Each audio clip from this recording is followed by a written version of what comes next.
watch this 14th episode of the Mahabharat. If you enjoy it, be sure to subscribe and access all the previous videos in one place. The scene opens in a dark room filled with dim, fading light.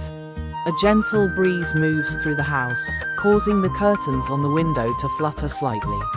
In one corner of the shadowy room sits Vinata. Her head is bowed, her eyes filled with deep sorrow. Once, she was the wife of the great Sage Kashyapa, but now, her life resembles that of a servant. She wears simple garments, silently lost in thought, dressed as a handmaid. In fate's cruel game, she stands today, imprisoned, humiliated. Her eyes carry grief, her heart bears endless pain. Nearby, a small lamp flickers faintly, a reflection of her suffering. From a distance, the soft call of a night bird echoes through the silence, as if the stillness itself shares in her sorrow. Sauti gave a detailed narration of Garuda's birth. Vinata, wife of Sage Kashyapa, was living like a servant due to fate. Scene description: a dimly lit interior of a hut. Vinata sits in sorrow, her eyes filled with sadness. Outside, there's an evening ambience with a soft rustling in the air. In the gentle light, one sees the ashram of Sage Kashyapa, where Vinata is working like a maid. At this time, a mighty son was born in Vinata's womb, who would be known as the great warrior Garuda. Scene description: Vinata sits in the ashram garden, holding an egg in her hands. All around is silence. Tree leaves gently sway. The moonlight in the night sky casts a melancholic glow on Vinata's face. Garuda was born from an egg. As soon as the egg cracked, his body began to grow rapidly. Scene description: suddenly the scene shifts. Cracks appear on the egg. A burst of light flashes. The egg begins to break slowly. Gradually, a fiery being emerges in radiant brilliance. Around him, a halo of flame-like light spreads. Just as the brilliance of the sun increases in the morning, so did Garuda's radiance and power grow immensely within moments. Scene description: Garuda slowly spreads his wings. The vast sky embraces him. His body glows like gold, and his eyes burn with crimson brilliance. The wind speeds up around, as if nature itself is welcoming him. Lightning flashes among the clouds, as if a great power has descended. It felt as though a forest had caught fire, and its heat was spreading all around. Scene description: a dense forest, where a flame-like light spreads across the scene. Light from Garuda's body illuminates the entire area. Trees sway violently, animals flee in fear. The mighty Garuda soars through the skies with outstretched wings, lightning crackling around him. This shape-shifting divine bird took on a terrifying form. His breath alone made mountaintops tremble. Scene description: a sky covered in dark blue-black clouds, lightning flashes violently. A massive bird figure with golden feathers and blazing red eyes radiating terror.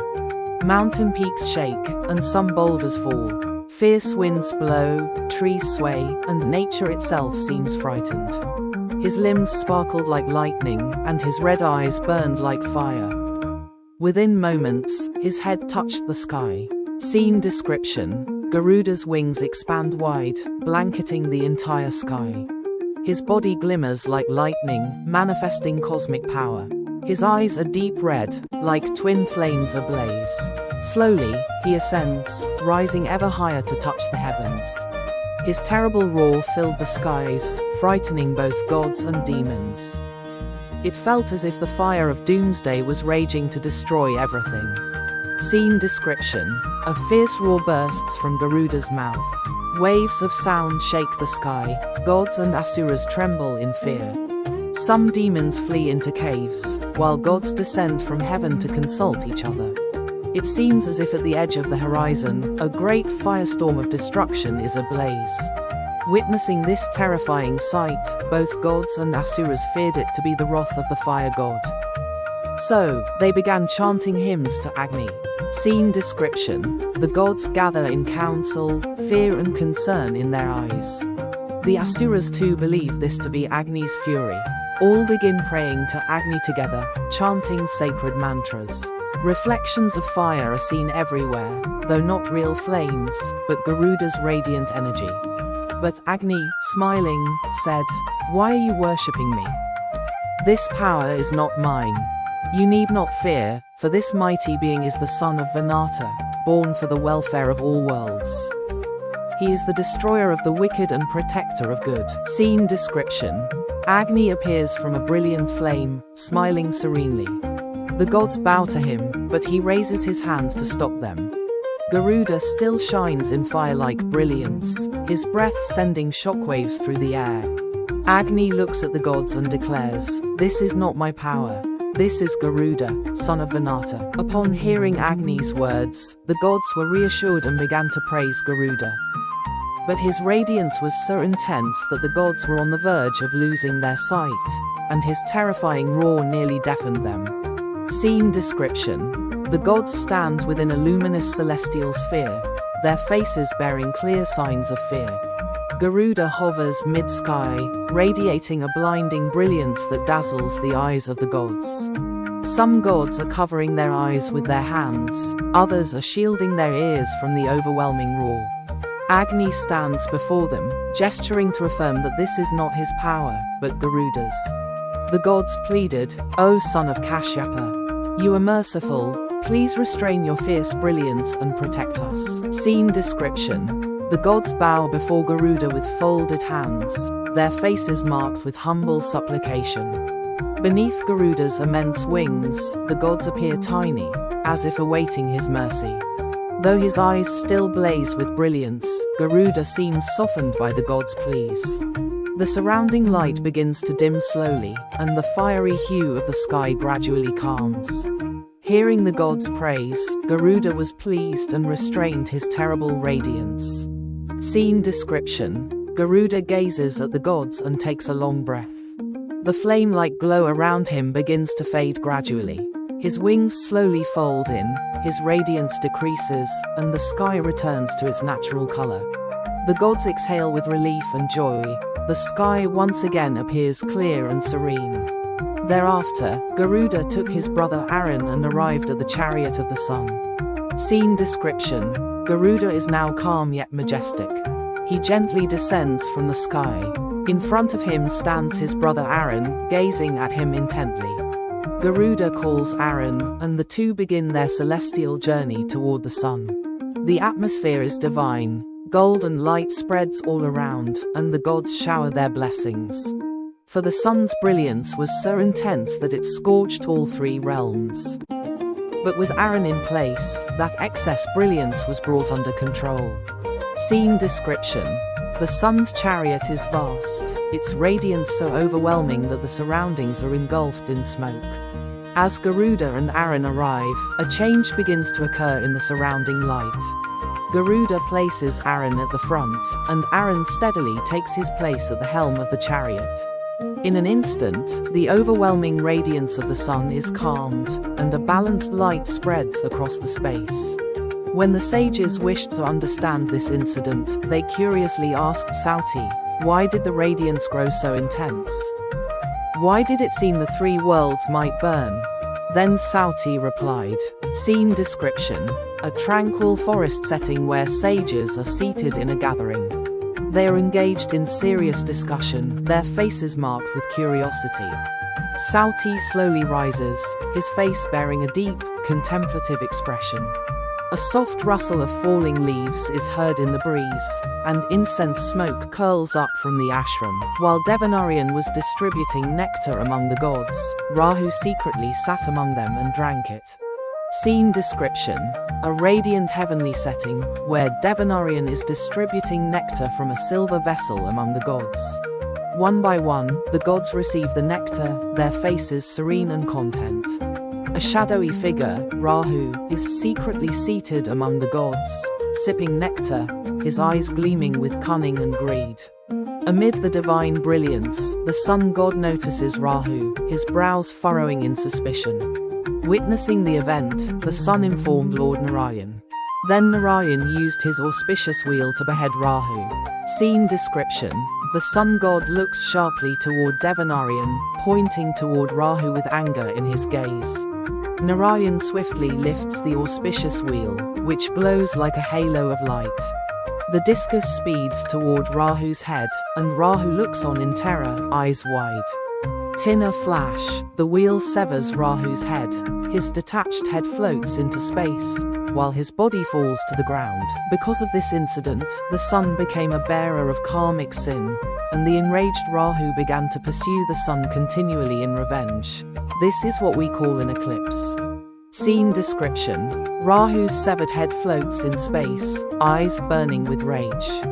From his mouth erupts a vengeful cry, "I will devour the sun. I will take revenge." A sinister shadow looms across the sky as Rahu's head spins and hurls itself toward the sun. Suddenly, the sun is shrouded in dense darkness. A terrifying atmosphere surrounds everything. Enraged, the sun said to the gods, "You all delight in my suffering. Thus, I shall destroy creation. I shall burn the three worlds with my radiance." Scene description: cataclysmic flames surge around the sun. Unbearable brilliance emanates from his form. The gods are retreating, their faces stricken with fear and astonishment. The heavens tremble with the sun's wrath, and his face shows both fierce sarcasm and deep sorrow. Flames blaze in all directions, the winds howl violently, as if even nature itself is terrified. In this state of mind, the sun adopted a terrible radiance that threatened to burn the entire creation. Scene description: a massive sun, surrounded by terrifying flames that are continuously growing. The sky in all directions has turned crimson, as if signaling an impending apocalypse. In all three realms, earth, heaven, and netherworld, intense heat is being felt. River waters are drying up, and trees are beginning to burn. The gods, terrified, are gathering in the sky, their faces marked with anxiety and fear. Then the gods approached Brahma seeking a solution. Brahma said, scene description: the gods gather before Brahma, who is seated upon a golden lotus throne. Brahma is in deep meditation, with celestial light radiating around him. The gods are praying with pleading voices, "Lord, if this radiance isn't contained, all creation will perish."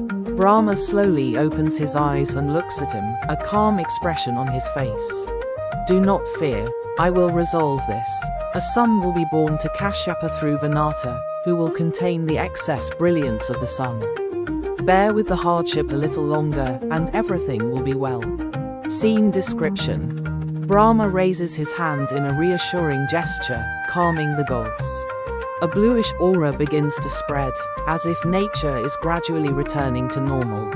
In the distant horizon, a woman named Vinata is in meditation, and a bright light glows in her womb. An auspicious sign appears in the sky, the starlight illuminating the heavens. Thus was Garuda born, and he became the charioteer of Aruna in the sun's chariot. Scene description: the scene shifts to Vinata's womb, where a large egg cracks open. A beam of light emanates from the cracked egg, and from within, Garuda is born. His giant wings spread wide, and he soars upward into the sky. Garuda appears before the sun's chariot. Beside him stands Aruna, calm and composed.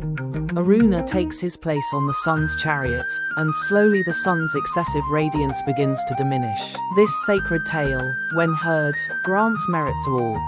Sauti narrated this story, which is holy and valuable for devotees. Scene description: pages of an ancient scripture flip, revealing the unfolding of this tale. In a gathering of sages, Sauti narrates the story to the devotees, and all are listening attentively. A tranquil radiance spreads across the sky, as if a new balance has been established in the universe through Garuda's birth and the sun's containment.